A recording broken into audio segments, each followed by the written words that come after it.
Does it work? Is it? Yes.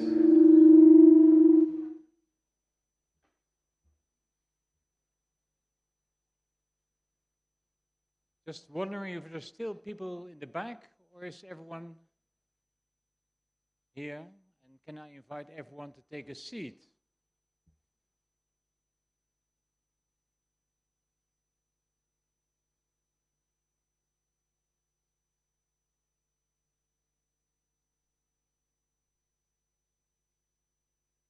Very much welcome to The Hague and het Spaanse Hof, the Spanish court, a place steeped in history dating back to the 15th century, once home to ambassadors from across Europe, and it's rumored that a ghost still lingers here, perhaps unsettled by unfinished negotiations and agreements.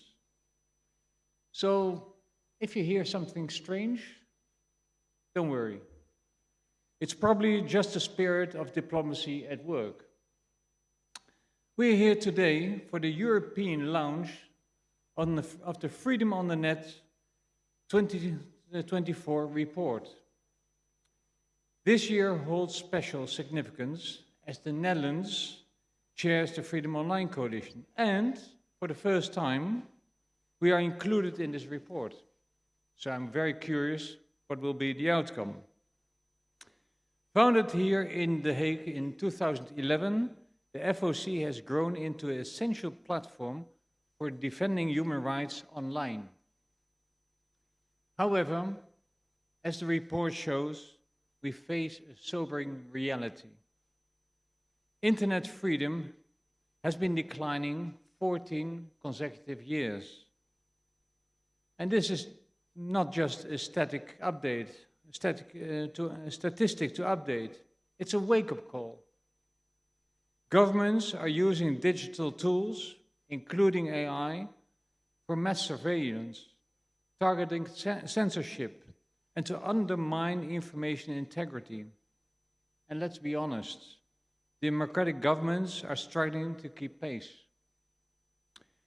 Our keynote speaker today, Marietje Schaake, who's sitting for me at the left, in a recently published book, The Tech Group, has eloquently described the growing power of large tech companies and the challenges they pose to democracy. Her insights are more crucial than ever as we confront this decline in internet freedom at home and abroad. We must reverse this trend, and the FOC is vital in that effort. It brings together governments, civil society, and the private sector from across regions to defend digital rights and ensure that technology aligns with democratic values. As seen in the Global Digital Compact negotiations, multi-stakeholder governance and the protection of human rights online are also within the UN increasingly under threat. Countries are actively working to undermine these principles, and we cannot afford to be passive, especially as the international governance of AI takes shape in the coming months and years. We must work proactively and coordinate better to defend human rights, also in the light of upcoming WISES, the WISES Plus 20, or the World Summit on Information Society negotiations. Despite these challenges, there's also hope. The FOC countries continues to grow, with new members joining this year. We're now having 41 members. This demonstrates the increasing recognition of the coalition's importance in today's political and technological landscape, and the commitment of our new members to act and uphold human rights. Let me conclude by saying, while the challenges may seem daunting, we must stay hopeful and determined as we look to the future. The Freedom on the Net report not only provides us with a clear understanding of where we stand, but also serves as a roadmap for progress. The Netherlands will continue to support this work. And together with our partners in the Freedom Online Coalition, we are striving for a digital world where human rights are protected and technology serves as the common good. Our vision is one where digital spaces remain open, secure, and free, where privacy is respected, and where innovation supports inclusive societies. This is the horizon we're working toward, building a global alliance that can effectively strengthen multilateral cooperation and push back against digital authoritarianism, disinformation, internet shutdowns, and digital repression, and shape a future where technology empowers citizens, upholds the rule of law, and enhances trust in democratic institutions. We have the opportunity and the responsibility to defend and enhance these spaces, and we will, together, step by step. A heartfelt thank you to Freedom House and everyone who contributes to this important work. Your tireless efforts are truly commendable. Lastly, for those of you who have traveled to The Hague for the FOC meeting, please feel welcome and at home in this beautiful city for the upcoming days, where we will work to bring this ambition into practice. And please don't worry too much about the ghosts. It will be fine, I think. Thank you very much.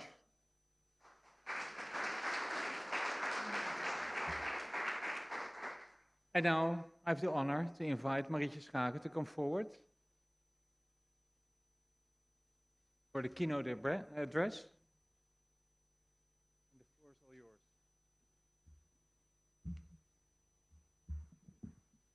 Hi, everyone. Thank you so much, Ambassador Noorman, Ernst. And congratulations to Allie and the Freedom House team for another comprehensive report, lots of work. And really to all of you for the stamina for keeping with the Freedom Online Coalition. As I was preparing these remarks, which I think will be perhaps a bit more brief so that there's time for a couple of questions so that you stay engaged and can challenge me if you feel like it. I was thinking back about when the Freedom Online Coalition started 12 years ago. And in the beginning, I was more closely following the developments. Now I feel like I'm sort of touching back in with the whole development with a greater distance. And so I wanted to share some reflections from that slightly more distant perspective, and also to take into consideration the way in which the net has changed over the past 12 years, and what that may mean for the ambitions of the Freedom Online Coalition. 12 years ago, I had been elected to the European Parliament 2 years prior, and it was a moment in time where we could really aspire to more freedoms for more people.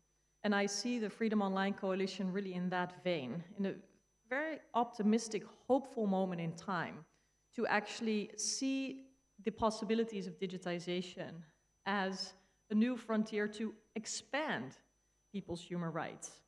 And, I don't want to start off on too much of a somber tone, but look at where we are today. So it's also time for a bit of a diagnosis, I think, and to see how we can adjust to keep up the same goals, but in a dramatically changed reality. The net is more fragmented than it was when the Freedom Online Coalition started. It is less free and more privatized, and perhaps there is a relationship between them. Democracy in the world has been in steady decline for the past 20 years, and that will not help the goals of Freedom Online. Yes, there have been state regulations and restrictions brought about by governments around the world, but I will argue that that is not the only challenge we face. There's also technology that is now directly hurting people's human rights. I think of spyware, one of the nails in my coffin, no doubt, something that I also started working on around the year 2011, and the work is still not finished. But the whole idea that there's technology that is really built exclusively to violate people's human rights, that also benefits from the activities that targets of this technology undertake online, is something that we need to really take into consideration. Of course, there's a whole suite of technologies now scraping the web, built off of all the data that we all leave when surfing the web, whether we think about facial recognition technologies or other AI applications. Major tech firms play a crucial role in developing these technologies, and thereby they are governing over significant parts of people's lives, including their human rights. How they curate information, including who gets and who does not get access to information. Whether or not speech is accepted in one platform or the other, and whether we know what speech may be restricted, demoted, or moved down in the algorithmic rankings, or on the contrary, what speech, even though perhaps legal but harmful, is actually amplified with a variety of goals to pit people against each other, to advance certain geopolitical agendas, or just to play, it seems like, when we look at people like Elon Musk. With the development of AI, the representation of all data on the net is cast in a completely different light. Who are we online? And what does the training of new AI models on all that data that is taken from the World Wide Web, what does it say about us as people, where we come from, where we want to go, and what consequences are there for those companies that develop technologies that discriminate? It's almost a characteristic now, but that often can do so with impunity. I think it's a very challenging reality where it seems like we almost gave up on some of those very fundamental freedoms if we don't care enough to defend them. So companies decide on civil liberties. They also decide a lot on fairness, equal treatment in the economic sense, and a number of their positions have deep impact on geopolitical relations. And that's where the Freedom Online Coalition is important again. Think about the building of infrastructure that can be contested in competition, but also in warfare and conflict. I'm thinking about undersea cables, I'm thinking about satellites, and the question of what role democratic governments, members of the Freedom Online Coalition, have in understanding what is at stake, knowing what data goes over these cables and who has access to it, and making sure that even in the extraterritorial waters, there is protection and there is a safeguarding of these technologies that are now again rolled out by companies, as so many of them are. The net is more and more privatized, and that leads to a whole number of challenges, irrespective of those policies that the Freedom on the Net report points out are unfortunately restricting people's freedoms when they go online. But what I worry about is that the status quo of creeping power by tech companies is not equally scrutinized as those new laws that governments make, because indeed it's clear what avenues we have to hold state authorities and governments to account. It's much less clear what avenues we have to hold tech companies to account. And I think we must be very careful in assessing what factors restrict people's freedoms writ large, including on the net, where we shed light. Of course, it's important to look at what states do. It's also important to look at what companies are doing, because in some domains, companies are already more powerful in taking decisions, in governing, than states are. And this is a problem. So what might be helpful there is to look at the relationship between this private governance by tech companies and the responses by governments around the world. I think the moment of a pushback against so much decision-making power in the hands of tech companies was bound to come. Then the question becomes, are steps taken to regain control, to provide oversight legitimate, meaning anchored in values and principles of the rule of law, made by democratically elected and accountable leaders? Or are they rather measures of top-down control, restrictions of people's freedoms, and basically using the need to curb the power by tech companies as an excuse to crack down in whichever way the state authorities had in mind anyway? Too often, and this is not necessarily related to the report today, but a comment on the general political debate around tech governance, too often governments are lumped together without making that distinction, and I think it's very unhelpful. Then, I'm going to conclude soon. I thought in this context, whether or not decisions are legitimate, the recent Brazil example was interesting. It is touched upon in the Freedom on the Net report, the arm wrestling, or what other metaphor do we want to use, between Justice de Moraes and Elon Musk around complying with Brazilian law around disinformation and election manipulation, and the ultimate decision to ban the use of X, formerly Twitter, in Brazil. Now, I have a lot of thoughts on this case, and I think it's a very, very strong measure, but it's hard to argue that it was not a legitimate measure. It is anchored in law, and X, Musk, also have access to the law to challenge these decisions. So the criticism that I think is fair to make is to say it's a disproportionate step to take. What I don't think is fair criticism is to say that it was a wrong step on the part of the Brazilian state authorities to act. And this kind of distinction is one that I think we need to become more familiar with as we assess which steps are taken by governments to challenge some of these either directly confronting tech moguls that seem to believe that the law applies to everyone but not to them and their companies. And as we see tech companies taking such critical decisions that there is really a case to be made for more oversight, and that will probably mean more regulations in order to achieve that, also by democratic governments. So I think this has all challenged the way in which we have to think about people's freedoms online, the freedom on the net, and that we have to really look at where decisions are made in order to scrutinize them appropriately. And that means perhaps a shifting focus to where companies are in the lead and other places where state authorities are in the lead. So zooming back out again and reflecting on these past 12 years and maybe even sort of 2 decades in the life on the internet.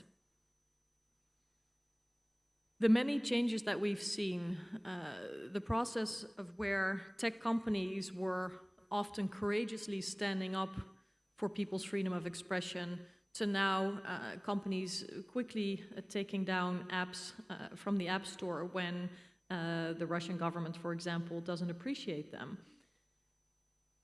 Who are allies and who are opponents to freedom online has dramatically changed as well. And I think we can only do justice to the aspirations that the Freedom Online Coalition has started with over a decade ago by recognizing this changing reality and being agile ourselves, in trying to make sure that we can aspire to the same goals in a rapidly changing and also very, very challenging context. So maybe I'll leave it there. Hopefully I didn't talk for too long and there is still room for a question or two. Thank you so much.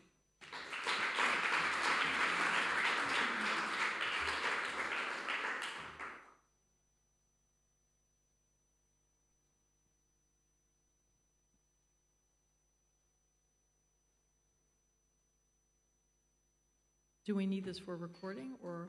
Yes, okay, got it. Otherwise, I could repeat questions, but I'll wait for someone to turn on your mic. Or you can stand here with me. Just to start us off. Yes. We have a little time left. Let me see. Yeah, we've got a good 5 minutes for question and answer.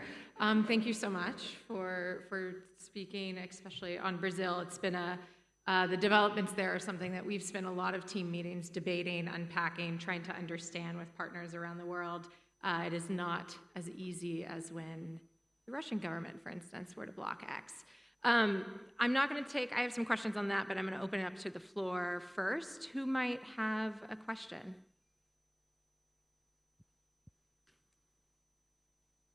Are we working? Oh, yes, great. Thank you. Yeah, it's on, right?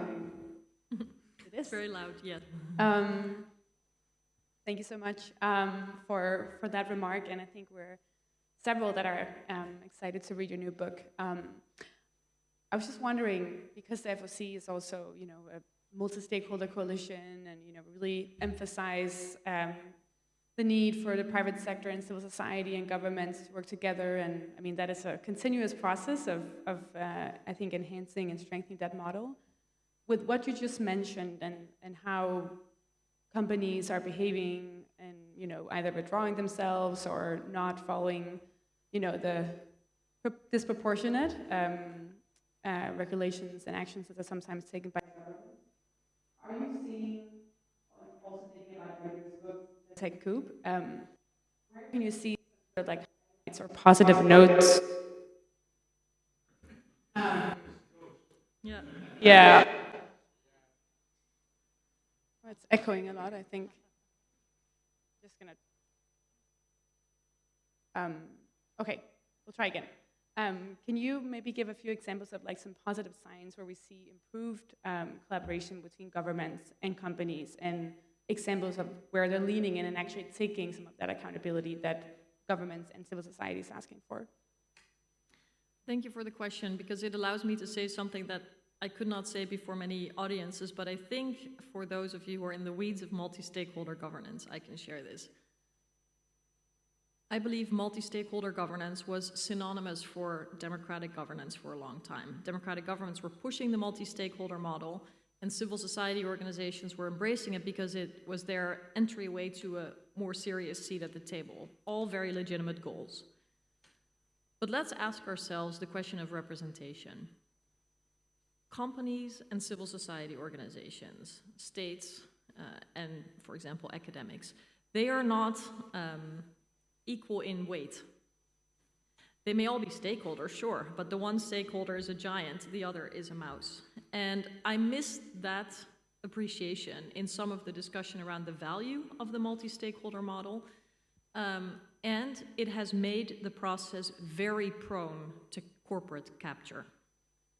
And this is very unfortunate for everybody who wanted it to be a vehicle for more inclusive governance, for amplifying the voices of civil society, but it's a reality we cannot ignore. So that about the multi-stakeholder model. Then where do I see good practices of states and companies working together? Not in too many places. And I also don't know if that should be the aspiration, because there will always be companies that are forthcoming in wishing to discuss and collaborate on governance issues. But there will also be those who don't care, who put up a proverbial middle finger and who are also in need of complying with whatever the goal might be. So in general, a level playing field with independent oversight and accountability is the best way to go, if you ask me. Where I'm curious where it will lead, but it's too early to say, is in AI governance. Because never in any tech regulation context have I seen states stepping up as quickly as they have in relation to a technological breakthrough like generative AI. There's been an enormous focus on risk and security, much less focus on, let's say, governance, civil liberties, human rights, which is very unfortunate, maybe something that the Freedom Online Coalition can push a little bit against. Because harms are multiple, and they're really not only in the domain of existential threats and significant risk to national security. There are many, including to democracy itself, to those online freedoms that I think we all celebrate in this room. But in the process of getting to binding rules, there have been a lot of exchanges between AI companies and public authorities, governments, where we'll have to see where it leads. It's on the one hand a testimony to how much information companies exclusively hold right now, AI companies. Because really without their reflecting on how their systems work, what risks they find when they assess, and things like that, it will be harder for governments to even know where to begin. So it's on the one hand a reflection of the power and knowledge imbalance. On the other hand, it might be the kind of tech governance that will lead to better outcomes thanks to those collaborations around the table. We'll have to see. I'm skeptical, as you can hear, but maybe it will be one of those good examples. For one more. Ooh. I think we have time for one more. Yeah. Thank you very much. My name is Jan Willem Scholten from the Dutch Ministry of Foreign Affairs. I'd like to ask you about, in the US, do you think there's any chance to get federal legislation on AI, which seems unlikely given the fact that that it's seen to hinder innovation and make the US lose the tech race with China potentially? But do you think there's any chance of that happening, or just no way? And if so, what should be in it? What should be the main provision or accountability mechanism? So I could answer and say the chances of comprehensive AI legislation through the Congress are zero, and therefore the US is not going to do anything.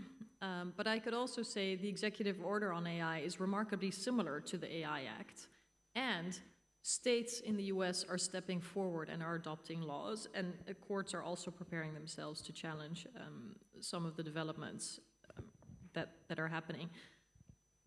So that leads me to believe that the difference between the European approach and the American approach is not as great as meets the eye. Obviously, we'll have to see what happens on November 5th, and not only for tech governance, it will be a hugely important election in the US where executive orders can be revoked. If this Council on the Efficiency of Government, or whatever it is that Trump and Musk have thought about, actually, comes to be, it may well be used to sort of, purge and restrict a number of the functions that are now responsible for tech policy, because of course some of those are also impacting Mr. Musk's companies. So it's a very volatile time, but today, on October 22nd, we can still say that there's a lot of tech policy going on in the US that actually is going in the exact same direction from an ideals point of view within the space given to the Biden administration as what we're seeing in the EU. Great. Thank you so much. Thank you. Thank you.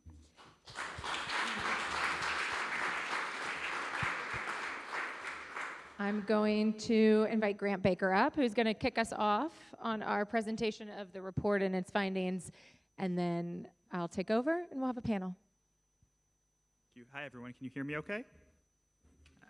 As Allie mentioned, I'm Grant, and we're honored to be here today and co-hosting this event with the Freedom Online Coalition, the Dutch Ministry of Foreign Affairs, and I guess the ghosts.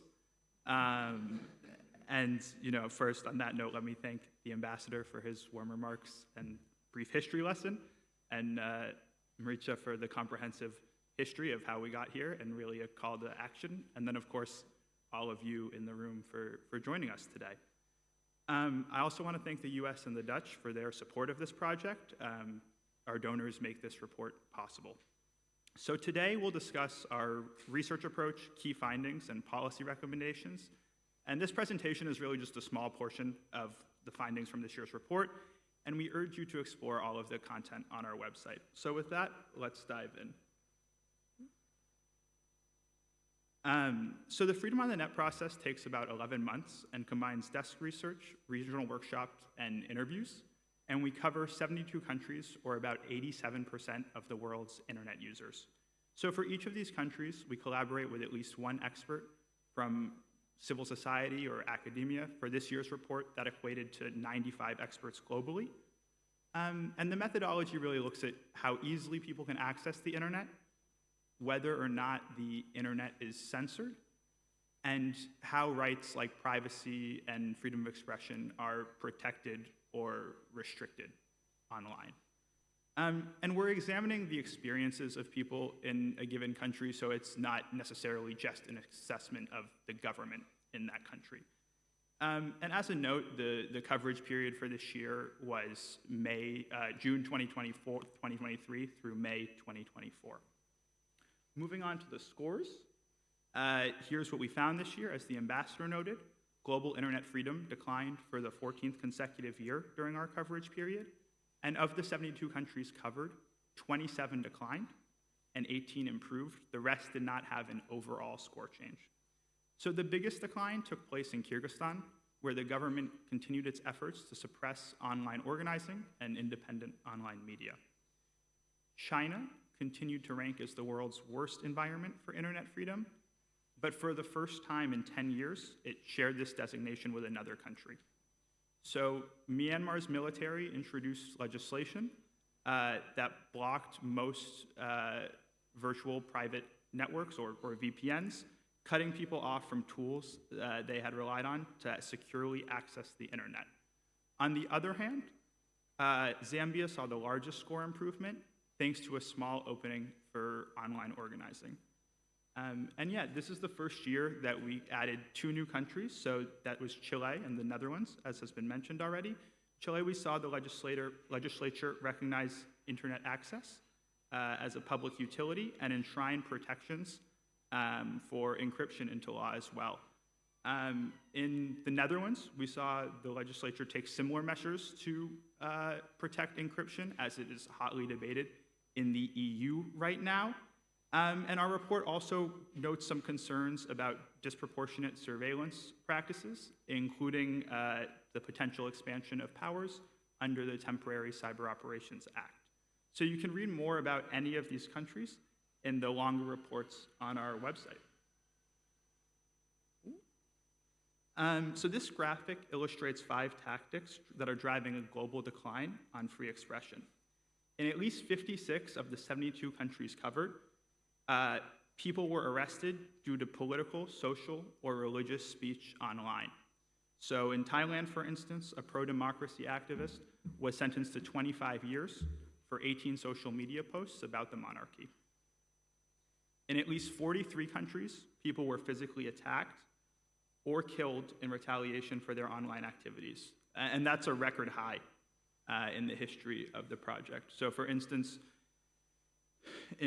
a Belarusian journalist was tortured because of his affiliation with one of the hundreds of online media outlets that's been labeled as extremist by the government arbitrarily.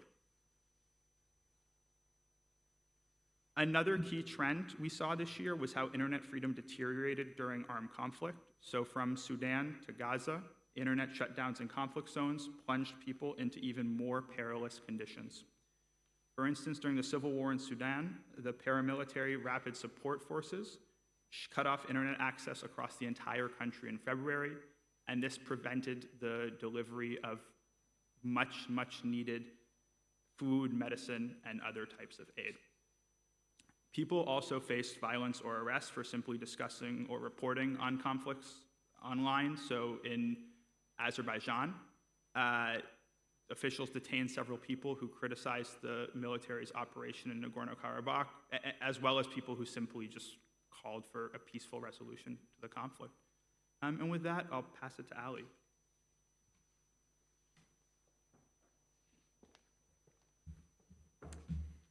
All right, I am going to transition to the main theme of this year's report. I'm sure it won't be a surprise to anybody that elections, there were many, around the world, and we wanted to understand what was the relationship between so many key votes in the information environment. So this map shows you where censorship and content manipulation occurred in the 41 Freedom on the Net countries that either held or prepared for elections during our coverage period. So in at least 25 of these, governments blocked social media platforms, blocked websites that hosted political, social, or religious speech that would otherwise be protected under international human rights law, or they cut off the internet altogether. And in many cases, those in power, they were trying to limit the opposition's reach, reduce access to independent reporting, or suppress concerns about election manipulation itself. In at least 21 countries, we found evidence that pro-government commentators manipulated online information, and they often tried to undermine people's trust in the electoral system itself, which gives you just a little bit of insight in why we chose a title this year that highlighted the word trust. During Zimbabwe's election last August, supporters of the ruling party maligned independent election observers as biased in an attempt to delegitimize their documentation of the deeply flawed vote.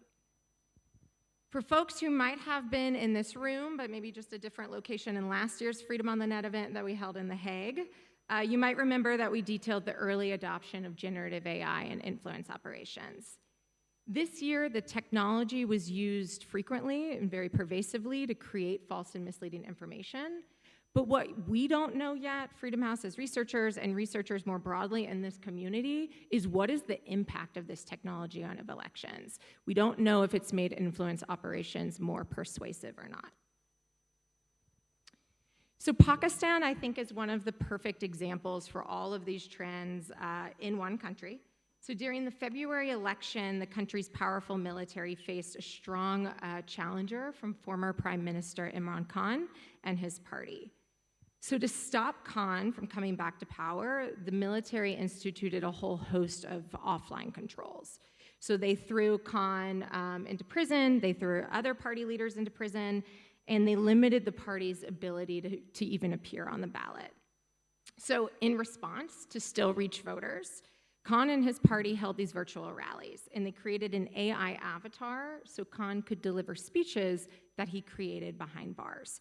So that's what you're seeing on this slide is actually Khan's avatar. And then to disrupt those virtual rallies, the military restricted access to the internet and social media platforms.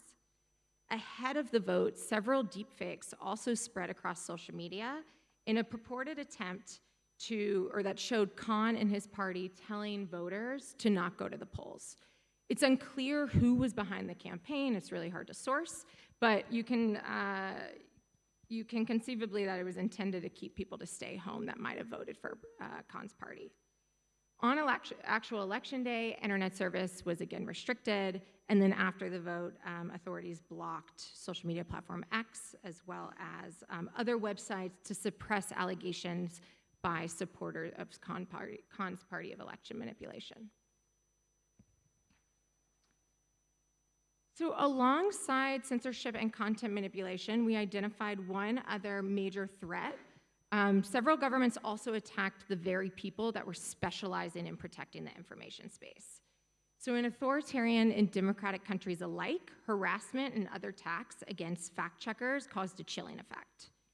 One example comes from the April elections in South Korea. The ruling party claimed that a prominent fact-checking center was biased.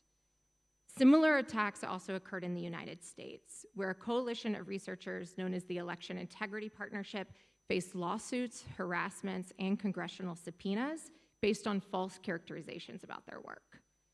And what this pressure did in both South Korea and the United States is it led both groups to reportedly scale down their activities over costs to deal with lawsuits, over concerns over harassment, and this stripped voters of reliable information that they need to make informed choices.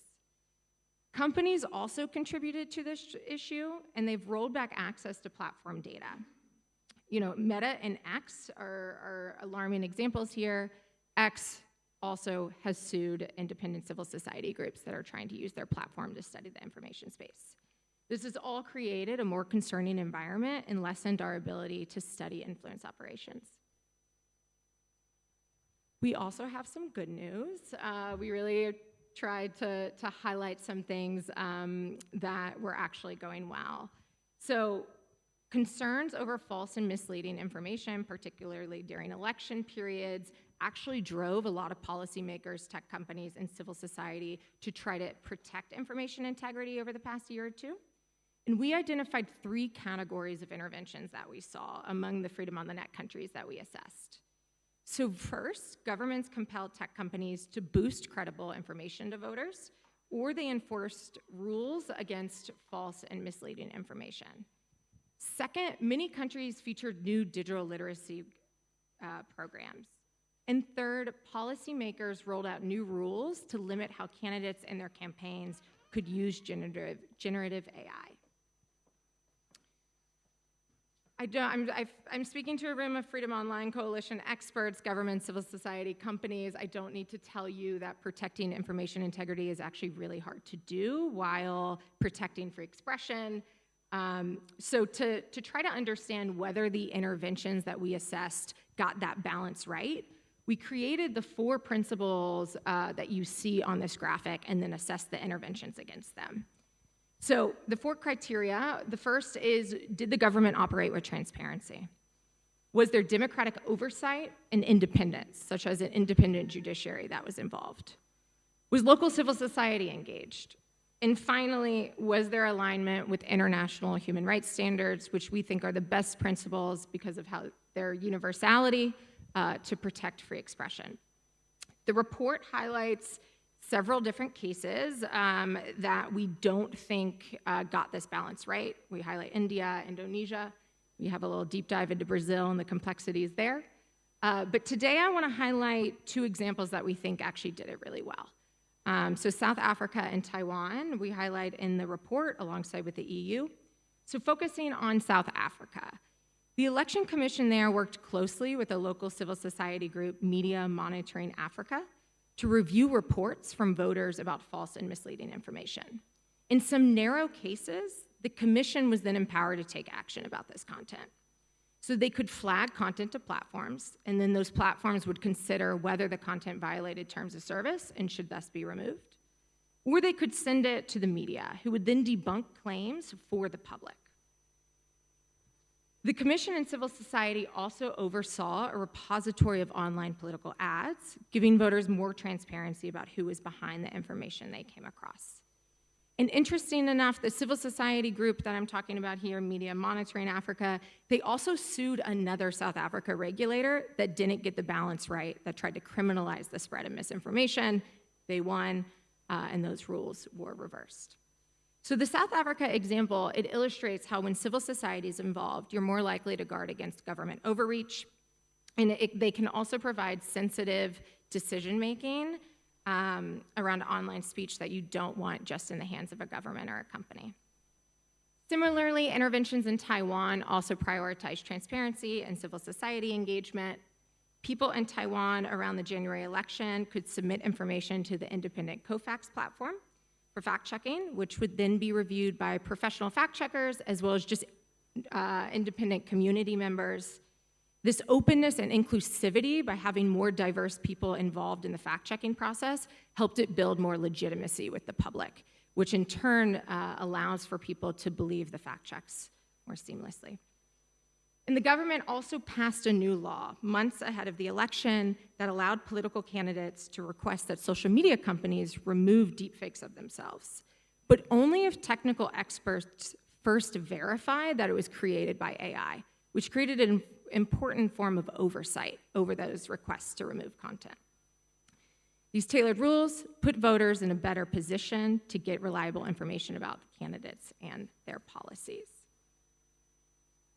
We close out with a bunch of recommendations. I will highlight a few here now. We also think all the measures on your screen are designed to reverse the global decline in internet freedom, as well as to restore confidence in online information. So we call for governments to refrain from outright censorship, such as blocking, even when platforms are hosting really egregious content. We just think this leads to disproportionate restrictions on free expression and access to information. but instead to deal with the challenges of dangerous content online, harmful, but maybe legal. We want laws that require transparency, which can shed light on content moderation, algorithmic systems, and political ads. We also call on companies to build accessible mechanisms for researchers to access platform data. This independent research is crucial to create informed and innovative policymaking. Companies should also reinvest in teams that are working on human rights, that know the local context in which they operate, and are working on information integrity. And one last recommendation, which I think aligns with really well with some of the opening remarks, is civil society need more resources. These groups are in the front lines of unmasking influence operations, ensuring journalism meets the needs of local communities, and pushing for governments and companies to be more rights respecting. You can give us all the transparency in the world, but if we do not have the resources to analyze what we're given, we can't create meaningful change. So with that, I will invite our panelists on up, and we can have a conversation. Thanks, guys.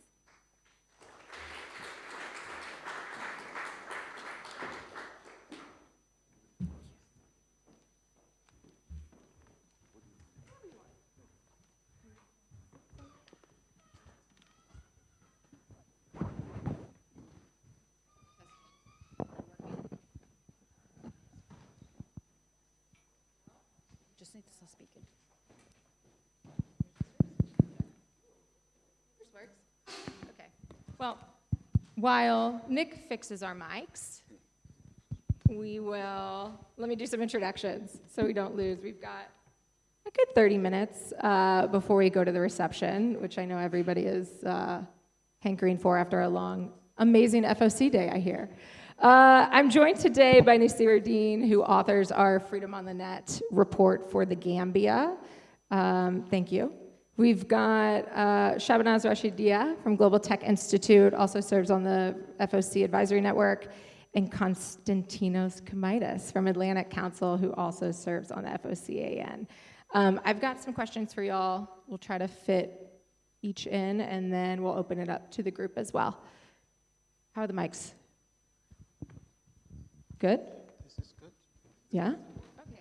You can use mine, because I'll start with you, Konstantinos. I talked about Taiwan and South Africa a little bit in my presentation. We also highlight the EU. Very different model than some of the responses in Taiwan and South Africa, but some good things, some things to watch out for. Talk us through, you've done a lot of work on EU regulation and the broader approach to internet governance. Talk us through what you think is helpful that's been done and what we need to watch for. Thank you. And hi, everyone. So I think that, especially in the context that we're talking about content moderation and elections and all that, Europe has done incredible work. And frankly, it has been perhaps the only jurisdiction that was willing to take the chance and try to create something that is innovative and creative, but also addresses some of those things that we had from Marietje when it comes to big tech and the role and the power that they play within the internet governance ecosystem. But at the same time, the EU is at this very critical juncture because it has released those massive pieces of legislation, the DSA, the DMA, and the AI Act. And though, getting them out of the EU processes is important, implementation and enforcement is actually where all the money is. And it is critical that Europe gets it right in particular, because when especially it comes to those laws, we see that Europe is promoting them and pushing them extraterritorially. And a lot of jurisdictions have been influenced by these laws. I mean, the GDPR is a very clear example of how Europe's regulatory flexed its regulatory power and managed to influence a lot of laws around the world. So what do we mean by getting it right? As I've mentioned, implementation and enforcement will become key, and we are not very good at Europe at doing that. We're very good at creating those laws, but we sort of abandon a little bit when it comes to implementing them and trying to enforce them. And because we have the example of the GDPR, which has had a lot of problems in that context, we are actually seeing now a massive effort by especially civil society as well as the private sector, but also in particular academia, in trying to create those conditions that would allow for a much more streamlined and consistent enforcement of those laws. A couple of things, and I will stop talking. The difference with the GDPR, if you want, is that for the DSA, DMA, and the AI Act, implementation will be happening in a somewhat fractured European Parliament. We all know that Europe is going through the phase, some member states more so than others, where some populist trends and far-right trends are emerging, and this will definitely affect the way we implement and we think of implementing those pieces of legislation. And the other thing is really how Europe is going to, especially now that we are about to get a new European Commission, how they're going to start approaching this whole idea of digital sovereignty. We're coming out of 5 years of a European Commission where mainly the thinking behind digital sovereignty reminded us a lot about protectionism and physical borders and trying, in a way, it was isolating Europe from the rest of the world. The new Commission has an opportunity and they will have to rethink this. Actually, the new Commissioner has tech sovereignty in her title. So she will actually need to define this in a much more concrete way. And in all that, civil society, of course, is going to be key. And it has always been key, especially in the context of the DSA, the way researchers will be getting access to data in order to be able and do the analysis that they need to do, the way researchers are going to be getting access to the systems that actually use their data in order to understand them and be able to also analyze them. And the way the DSA is going to empower them to do that are all going to be key. The only way you build trust is by empowering and involving people. And the DSA has done this in its drafting. It really needs to follow now on its implementation. Love it. Great theme of transparency and inclusivity. It's aligns with Taiwan and South Africa. Nasiru, let me come to you. You were a fact checker in the Gambia's 2021 election. I supported the fact-checking. establishment of a fact-checking Even better. platform. I love it. I love it, a fact-checking platform. We talk a lot about fact-checking and the broader disinformation research community within the report, the attacks they're facing, but also increased efforts to support them. And I think while the research is a little mixed on whether fact-checking changes people's behavior, I think one of the really great benefits of it is it allows us to understand what is happening online and what are the trends. So, based on your experience with that recent election and your just broader expertise on these issues, how can governments and companies better support this work? The way I'll talk about my experience in the Gambia. The way that governments or companies can support fact-checking work, the first way is about providing the funding and support. The Gambia had its first fact-checking platform in 2021 in the lead up to the presidential election, and it happened due to support from UNESCO, who funded it. And we've received funds ever since then to continue the operations of this fact-checking network, this fact-checking platform, providing training to the people who are part of the platform, the researchers there, and that's very important. That's the first step. The second step to supporting this is to making, of course, the internet accessible. Our platform is a digital platform, and it's also accessible on social media. So from the very beginning, if there's no internet access, then there will be a problem. For the researchers themselves, one major way through which they could be supported by governments, by companies, by academia, is through something I would like to call proactive disclosure. Fact checkers need information to fight disinformation, and access to this information is very important. And information can be easily accessible when it's already disclosed, it's already there available. So even in some access to information legislations you go throughout Africa, there are provisions on proactive disclosure. This is usually on governments.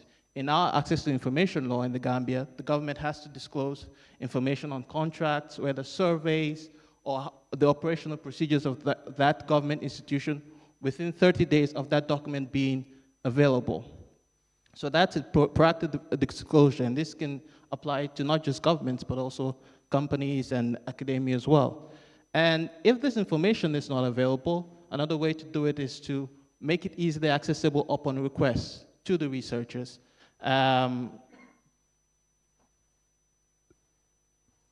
Though sometimes these process of getting this information can be cumbersome. Now, fact-checking is very how will I say it? It's, how will I put this? It has to do with time. You need to find information with disinformation within, it's very time conscious. So if there are any delays in getting the information you need to find this information, it could have a serious effect. So sometimes there are some bureaucratic processes that delay the getting of this information from whether a body or a company or another institution. So making exceptions through which the researchers can easily access this information upon request, that would also help the researchers. Thank you. Diya, over to you. You've got, I mean, I'm sure you could just take the whole panel and unpack your recommendations on dealing with info integrity, protecting free expression, platform governance, and I welcome you to do that.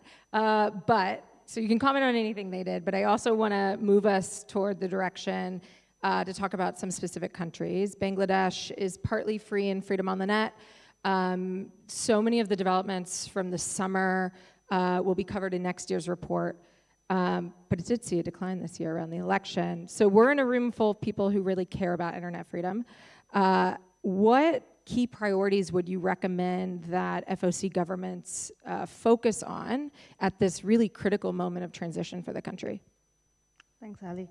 I'm not going to give recommendations, so I'll start with Bangladesh. I think what Bangladesh represents, and I'll put it in perspective, we have a law in Bangladesh called Cybersecurity Act. The FOTN report has covered it multiple times in the past, Digital Security Act, and that has led, since its passing in 2018, roughly close to 5,000 journalists who were arrested under that law. And that has led to an incredible censorship, eventually self-censorship culture in Bangladesh, where every time I would go online and want to type something, I would think at least 10 times that, am I going to go to jail for typing this?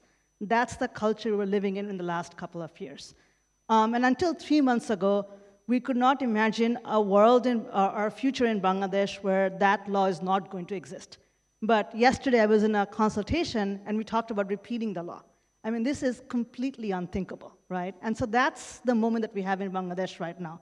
It is a moment, there is a lot of optimism, but it is on the background of incredible levels of political volatility.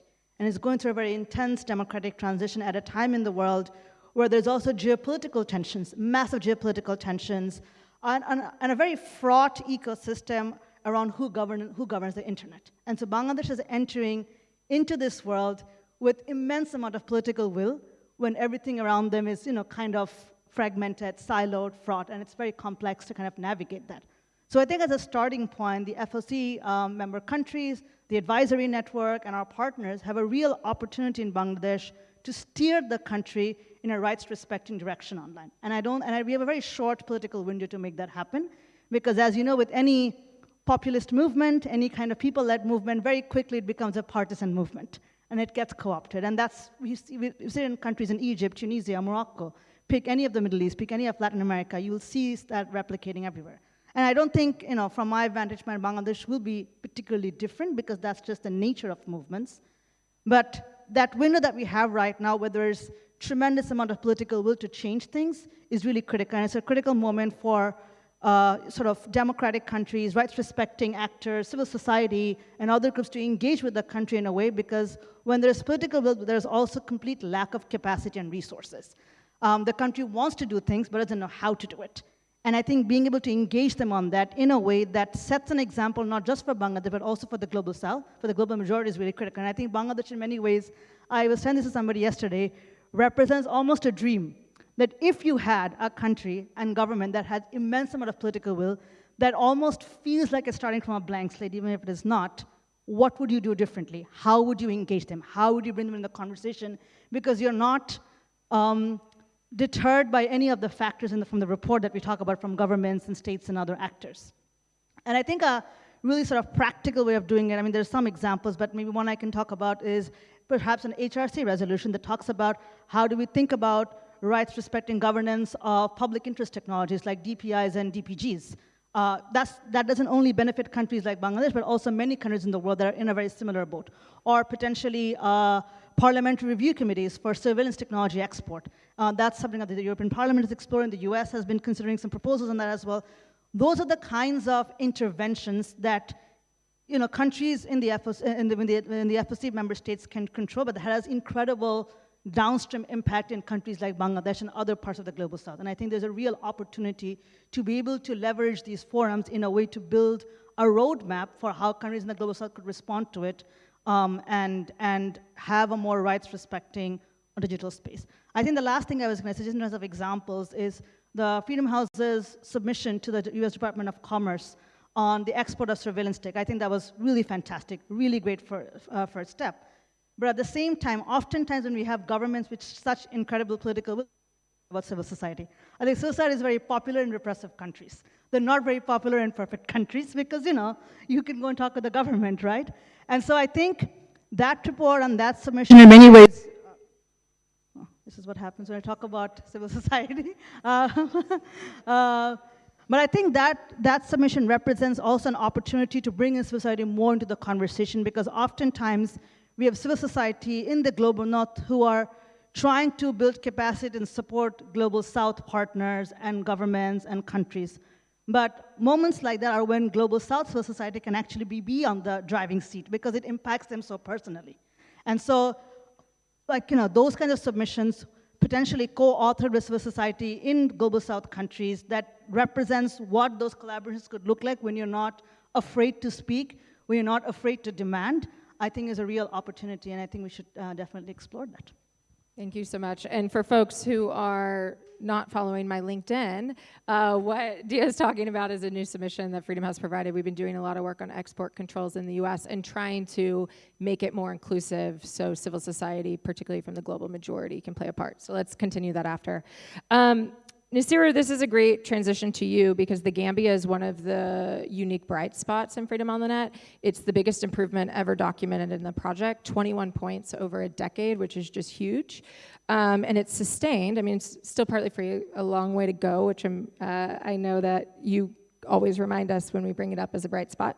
Tell us how the Gambia pulled that off and maybe what lessons that would lead for like Bangladesh that is going through a moment of transition. Yeah, following from the theme of elections, I mean, the progress on internet freedom in the Gambia started after the elections of 2016. Gambia was formerly under authoritarian rule under President Diya. And during that time, we had, remember the 5 indicators you listed of internet suppression? We had internet shutdowns, deliberate internet shutdowns. We had social media platforms blocked. We had internet websites and platforms that had political content blocked. There was arrest of journalists, and there was physical intimidation of journalists as well during that time. This was all present during Jammeh's time, and even in the year of elections. So what happened was we voted in a government that promised to be democratic and has proven to be willing to uphold that promise to be democratic. And therefore, we've seen this development and this rise in internet freedom. The civil society seized upon this opportunity, seized upon this promise, and has been acting since day one. I remember since 2017, one of the major projects we had was the Access to Information Project. It started in 2017, right after the government came into power. We wanted to strengthen democracy, pass an access to information law, and help also repeal laws that had led to the digital repression that had characterized the authoritarian regime. One of the laws was on sedition, false publication on the internet. We challenged those laws in court and had some of those laws repealed. We had some of the laws like the Access to Information Act passed. So it's just seizing on the political will of the government, like you mentioned, that's happening in Bangladesh. And that has led to this. There's still a long way to go, and that's what I always say. In fact, I was disappointed this year because the score didn't increase this year. That's because my government has been, how will I say it, has been engaged in the arrest and intimidation of journalists for their online activities this past year. So that's why the score stayed the same this year. And that is because some of the laws are still in place. Even though we've done so much to repeal some of the laws that characterize the authoritarian regime, there are some that are still in place, and which the government has, they had been reluctant to use before, but are now more willing to use. So there's more efforts that the civil society have to play. But of course, it starts with the political will of the government. The government is a major collaborator. I remember the keynote speaker mentioned about multi-stakeholder forums and how some players are more important. And even in the Gambia, we cannot do anything as a civil society without the will of the government, without the government's desire to make change. So seizing upon this opportunity is very important, as we can see in the Gambia. It connects also to the need for legal reform. And so much in Freedom on the Net, a lot of the improvements that we see come from judiciaries that still have a little bit more space to act independently than some other institutions within that country. And I know that's driven some of the reforms in the Gambia as well. We're coming up on time, and I want to make sure y'all have a moment to ask. So let me just combine your all's questions. Is that all right? I would be remiss if I let people off this panel without talking about the UN Cybercrime Treaty, which is going through, sorry guys, it's heading to the General Assembly right now. And as we think about what is Freedom on the Net going to tell us next year, 2 years from now, 5 years from now, this is a major concern of mine, and how it might impact internet freedom around the world. We're, again, in a room of a lot of people who are paying close attention to this treaty. What are you, Diya and Konstantinos, concerned about? What do you think we can do to hopefully make some of these concerns not play out the way that we've raised?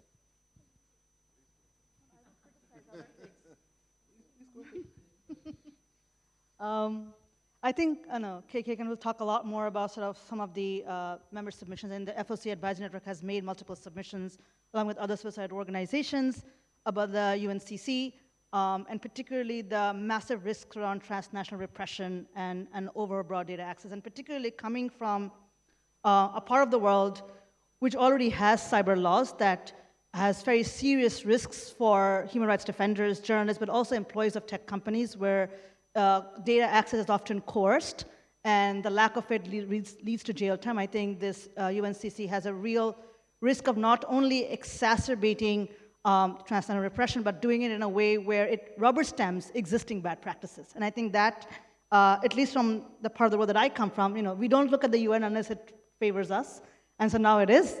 And there's a real risk of that happening and the downstream effect. But I think, and again, Konstantinos can kind of go more into the details of the UNCC itself in the process, but I think it's important for us to reflect on how we got here in the first place. And particularly, I want to talk a little bit about the power inequity that led to this moment and why a country like Russia was able to get so many other countries banded together. I mean, the crux of it is the mutual legal assistance treaties, which have historically been just a compounding mess to deal with. It's incredibly difficult to get that kind of cooperation. There's massive capacity gaps. There's huge issues around impossible standards that most global majority countries really cannot reach. And there's lack of consultation outside of states and law enforcement.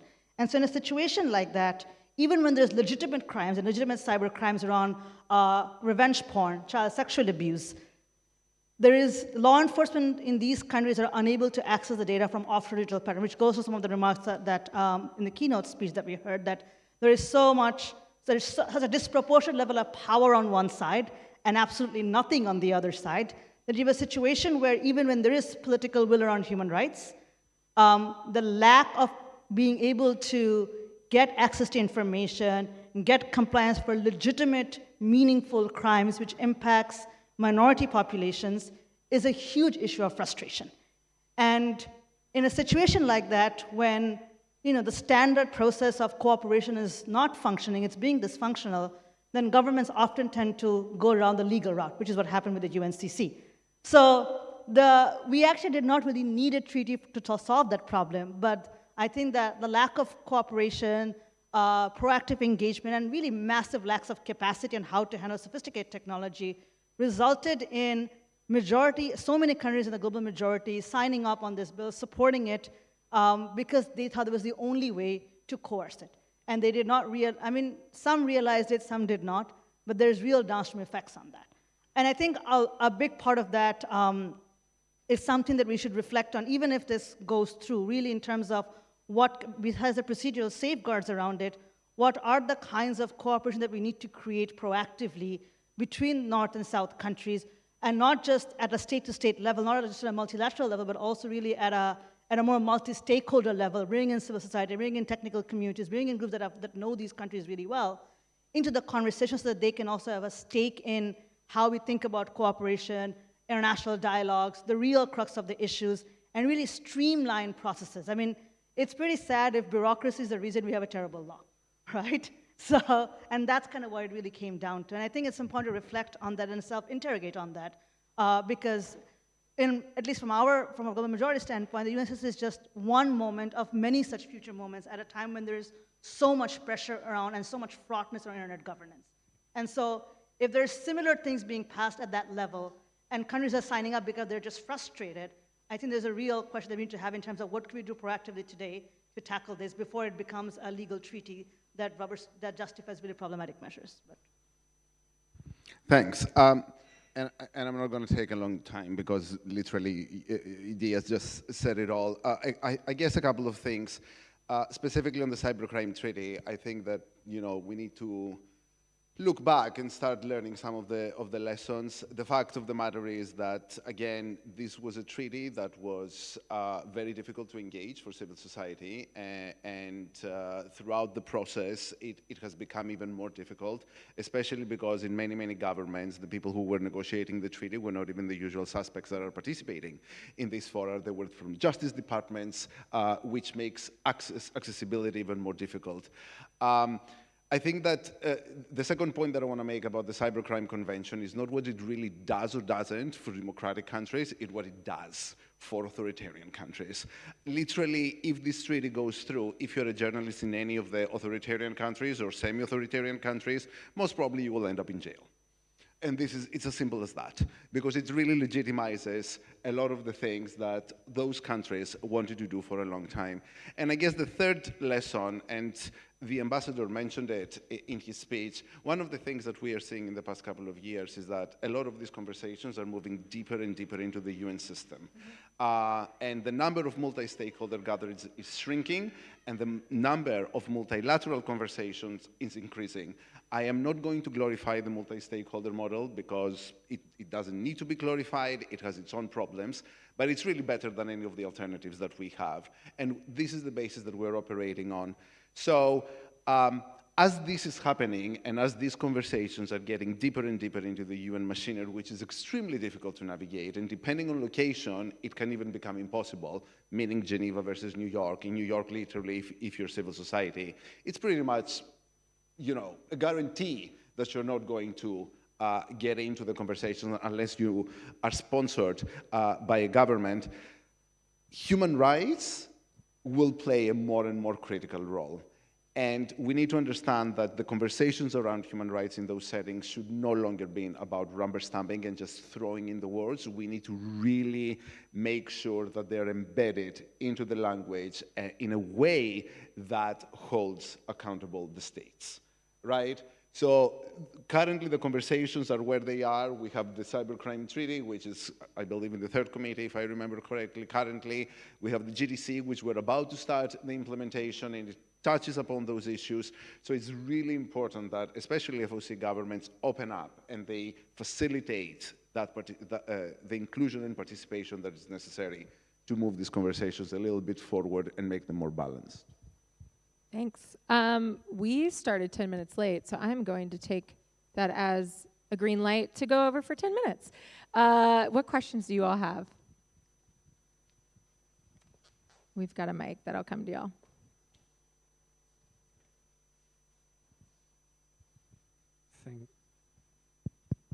Thank you. Jorge Cancio, Swiss government. So great to be here. And Konstantinos was building the first part of the bridge for the question I wanted to pose to you. we've been talking about the state of freedom of the net, and you mentioned now the Cybercrime Convention and what effects it may have. So my question would be, we've talked about the GDC, and Ambassador Noorman mentioned it in his welcome speech. So in two or 3 years' time, do you think there will be any impact? And if so, what of the GDC and the GDC implementation on the Freedom of the Net report? Oh, I am going to give Konstantinos anything about the GDC.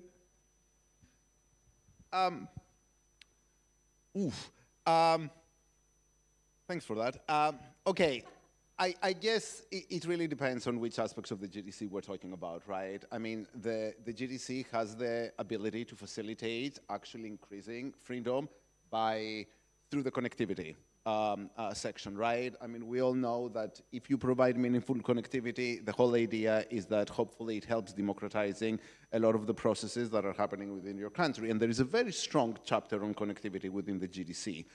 At the same time, the human rights language could actually be one of those cases where we see freedom declining if the implementation doesn't happen in a way that it is consistent with international human rights law, with the declaration, the Universal Declaration of Human Rights, and we don't have those institutions included. As you very well know, currently we are about to start the implementation process. We don't have very much clarity on what that looks like. We don't even have clarity what endorsement of the GDC looks like, right? So as stakeholders are trying to figure it out, ensuring that these questions are answered are actually going to facilitate some of the, whether internet freedom will increase or not. And what I mean by that is that, you know, to the question, do stakeholders need to implement the whole compact, or they can implement, actually, they can endorse, parts of the compact, will make a difference in the way they engage in this process. But given that, again, we have zero clarity, we have a tech envoy that doesn't let us know a lot of what is happening, and we also have a tech envoy that is driving much of this conversation and process in a top-down way. So unless we reverse that and we make it a little bit more bottom-up, then, yeah, things might get worse before they get better. Can I add one quick thing to Konstantinos? I think, you know, particularly on the implementation, right? The UN documents, including the GDC, has a wonderful flair of writing words that can be interpreted in so many different ways. And I think it really comes down to implementation and how countries choose to interpret that. But I think on the connectivity piece, I would just caution that connectivity is a deeply political thing. And access is a deeply political thing. And so I think when we look at the GDC, yes, there are components of it that are quite helpful, but that really boils with interpretation. And if a not democratic government wanted to use even the connectivity section, which is allegedly very strong, and as a way to exclude and justify exclusion in terms of sovereignty and security, then that's also very much possible. And so I think it's important that we need to think about, in terms of the 2 to 3 year timeline, really think about how are we interpreting those words and the specific principles behind it. And I think the FOC has a really important role to ensure that human rights stays kind of center and front and center of those implementation conversations. The only thing I'd add is just when you dig into the data that we have, to get wonky, 2 of the 21 indicators that we focus on are particularly looking at internet penetration and digital divides. Those indicators typically over time have seen strong improvements regardless of regime type. So I wouldn't be surprised, I mean, this is what you kind of see a lot with norm setting international documents, that certain governments might pick and choose what they want to implement. So it wouldn't be a surprise to me if you do see some improvement continuing on connectivity, pointing back to, hey, the GDC did it, but some of the more repressive or tactics that can be used for political control, which is connectivity, but you already see some movement on that, such as shutdowns, arrests, some of the other things that are really driving a lot of the declines that we're seeing, surveillance. That's where I'm a little bit more hesitant. Other questions? Nikki.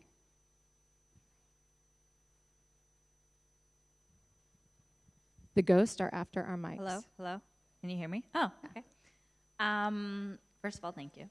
My question is, in a similar vein, but a little bit, not as specific to like, how will the GDC impact internet freedom, but one thing I think about is how you've seen a 14-year decline in internet freedom, and then I think to the UN system in general, I think to the Human Rights Council and the fact that we as governments, we had our capacity building training earlier, and there was this conversation on how, we had the landmark Human Rights Council resolution on the promotion and protection of human rights on the internet. And we've had a series of other Human Rights Council resolutions come since then, right? There's the privacy resolution, there's an emerging tech resolution, and we also see the concept of internet freedom and just in general technology sort of proliferate throughout different UN resolutions that are not even about technology, they're about something else because technology is just becoming a part of the way that we live our lives. So I guess a question I have for the panel is, and maybe even this is just for you, Allie, in the work that you guys do in Freedom House, what is the connection and correlation you see of, I guess, the UN's mechanism of action, which is in many cases resolutions? What is the impact of those resolutions that, for example, the Internet Freedom one is from 2012, your report was tracking before that. How has that impacted internet freedom around the world? Apparently, the correlation is a negative one at this point, but because the internet freedom is declining. But what about some of these other resolutions? What about the fact that many member states are looking to maybe suggest more resolutions within the the UN Human Rights Council? I guess I am just a little bit curious, and please feel free to be frank in the sort of assessment. But like, what do you see as the benefit of turning to the UN system, in particular the Human Rights Council, to try to address promotion and protection of human rights and fundamental freedoms, and how to make sure that countries are not, I guess, abusing that, misusing that, et cetera? It's a great question. Before we take a crack at that, does anybody else have another one? We'll just squeeze in one more, and then we'll wrap up. No questions. Wow, that didn't give me a long time to think. Dang it. Nikki, it's a good question. We haven't actually tracked that research question specifically to look at the extent to which action at the UN or other multilateral bodies, and how does that impact domestically within the indicators we're assessing. So I can't answer putting my research hat on. I can answer putting my analytical hat on.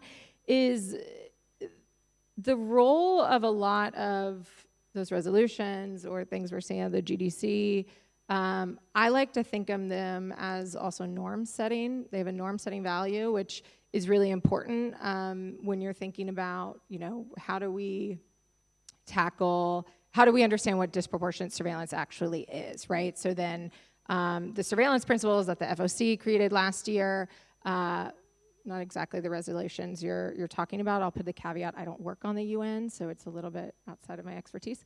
But that was a really important document, because what then it allowed us to do as civil society is say, ooh, look at all these governments that signed up to this. These are very clear principles with guardrails. Now let me compare that to the surveillance practices we're looking on freedom on the net, and then I can see, ooh, maybe that gives me an advocacy point in. So it sets up an opportunity for civil society to then look at those resolutions, who's involved, and say, hey, we have this international document that's generally agreed upon, and then use that to push action.